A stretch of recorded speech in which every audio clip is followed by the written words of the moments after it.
Welcome friends. Guys, do you know what is difference between may and might? Where we can use may and where we can use might. Let's learn use of may. may का use वहाँ होता है जहाँ strong possibilities हो। आइए example के ज़रिए समझने की कोशिश करते हैं। आई मे स्टार्ट बिजनेस वेरी सोन। मैं बहुत जल्द कारोबार शुरू कर सकता हूँ। यहाँ कारोबार शुरू करने की स्ट्रॉन्ग पॉसिबिलिटी या संभावना है, इसलिए यहाँ मे का यूज़ किया गया है। Use of might.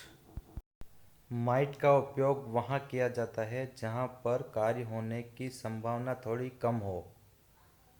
Let's learn with example. I might go abroad in future.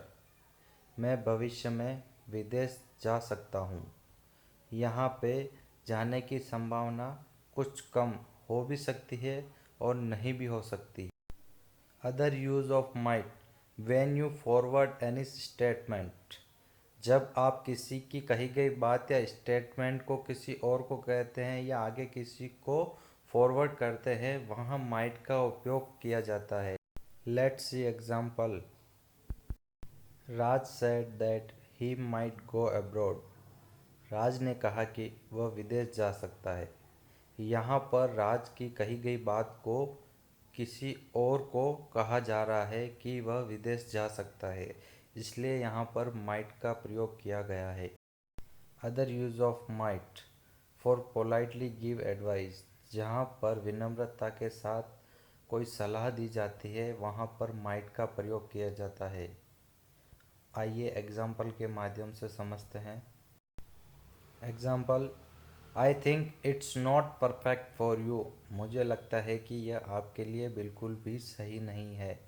यहाँ पर किसी चीज़ की सही नहीं होने की एक सलाह दी गई है, इसलिए यहाँ पर माइट का प्रयोग किया गया है। Let's C other use of might for past possibility. Let's see example. I might have I made mistake. हो सकता है मुझसे गलती हुई हो। यहाँ पर गलती स्वीकारने की बात कही जा रही है।